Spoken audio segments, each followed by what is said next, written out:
Bonjour, je m'appelle Catherine Chalut, je suis orthophoniste à New York depuis une trentaine d'années et également orthophoniste online de manière à pouvoir aider les Français de par le monde qui n'auraient pas d'aide thérapeutique locale. Il est entendu que cette pratique à l'étranger me fait être spécialisée et expérimentée dans tout ce qui concerne la pratique de l'orthophonie et le développement du langage, les troubles du langage, dans un milieu bilingue. Alors aujourd'hui, j'avais envie de vous parler de l'importance de l'écoute dans le développement du langage de nos enfants. En effet, on peut simplement entendre, c'est-à-dire percevoir des paroles, des sons, et puis on peut écouter. Écouter, c'est être attentif à des paroles, un son, etc. Donc, comment faire pour devenir plus attentif à ce que l'autre dit? D'abord, comme pour tout dans le langage, on va commencer par modéliser.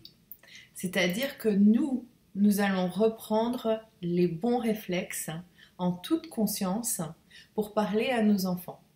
Et là, je parle pour tous les enfants, qu'ils soient petits ou plus grands. La première chose, et ça vaut pour les tout jeunes, c'est de toujours être à proximité et de parler à leur hauteur en se regardant.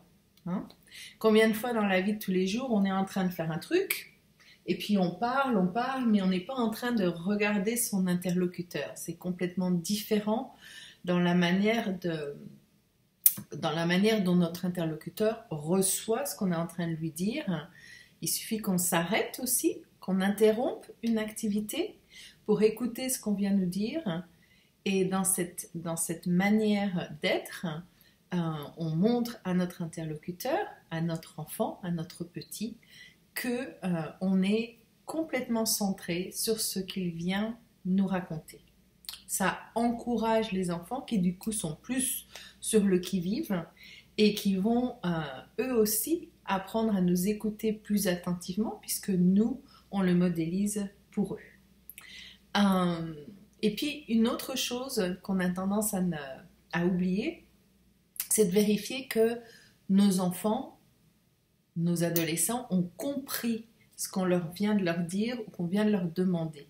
C'est particulièrement important pour les petits parce qu'en plus, quand vous les faites reformuler ce qu'ils viennent d'entendre, ce que vous venez de dire, ça les oblige aussi à refaire à faire leur phrase, à construire leur phrase, peut-être à répéter d'une certaine manière ce que vous venez de dire. Donc, au début, ça peut peut-être paraître un petit peu artificiel, mais non. Vous dites toujours, est-ce que tu peux me redire avec tes mots ce que je viens de dire, mon chou, que je vois si tu as bien compris. Et donc, notre enfant va prendre cette habitude de nous répondre de cette manière et d'exprimer ce qu'il vient de comprendre et d'entendre.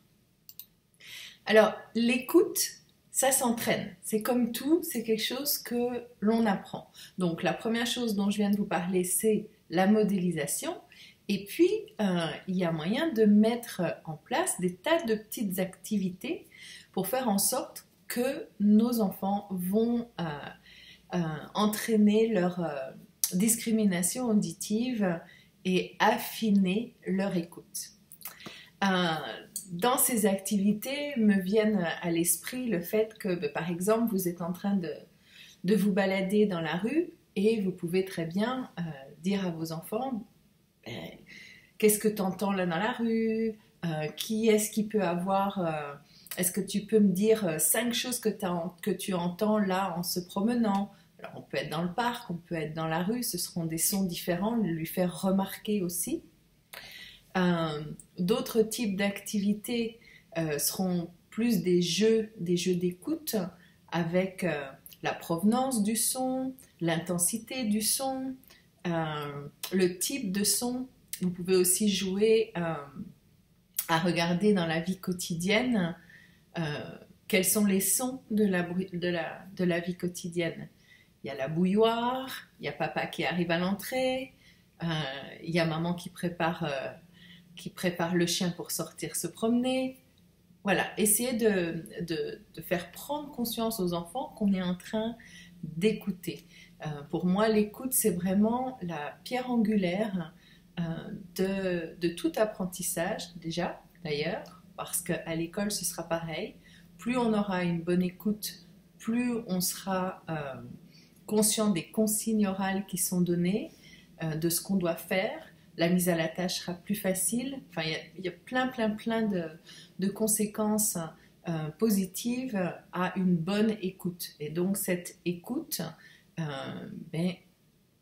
vous allez vous entraîner à la faire passer à vos enfants.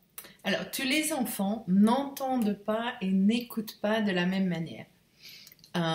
Ce que je veux dire par n'entendent pas de la même manière, bien entendu, il y a déjà le côté physiologique qui fait que une orthophoniste, dans son anamnèse, dans sa première approche avec la famille, va certainement vous poser la question, c'est en tout cas ce que je fais, de savoir si on a vérifié l'audition de l'enfant.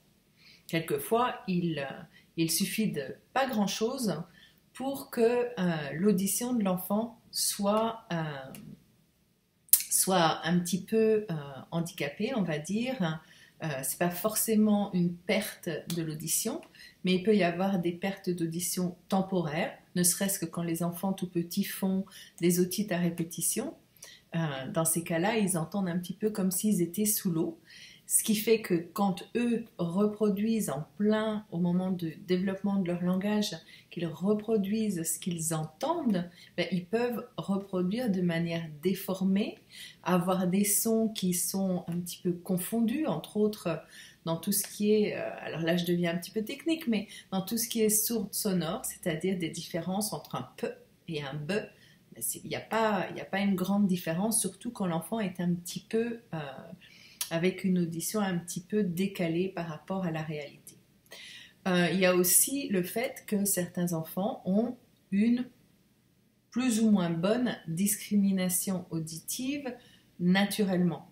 Donc pour ceux qui vont avoir un petit peu plus de mal justement à discriminer les bruits, les sons, etc., cet entraînement dont je vous parle va être d'autant plus important. Et on arrive par la suite avec des enfants qui peuvent avoir un petit trouble du développement du langage oral. Et dans ce cas-là, les mots vont être déformés. Alors, déformer des mots dans le langage quand l'enfant est en pleine phase d'acquisition, c'est normal. Tous les enfants vont le faire, mais si c'est systématique que tous les mots que l'enfant dit ont par exemple la syllabe finale de tronqué ou des sons fort confondus et qu'on doit vraiment tendre l'oreille pour comprendre ce qui est dit, bon, là, il y a peut-être besoin d'une intervention.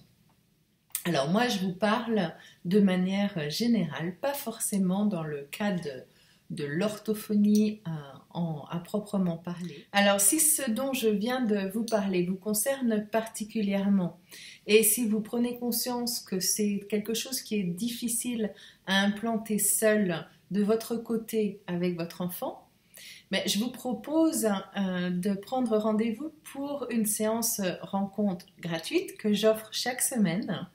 De cette manière, vous pourrez partager vos préoccupations et on pourra voir ensemble si je peux vous aider, s'il y a des manières et vous expliquer comment est-ce que je pourrais vous aider à travailler sur l'ancrage de l'écoute chez vos enfants, le développement du langage de vos enfants, l'enrichissement de la syntaxe, le développement du vocabulaire avec une guidance et un fil conducteur.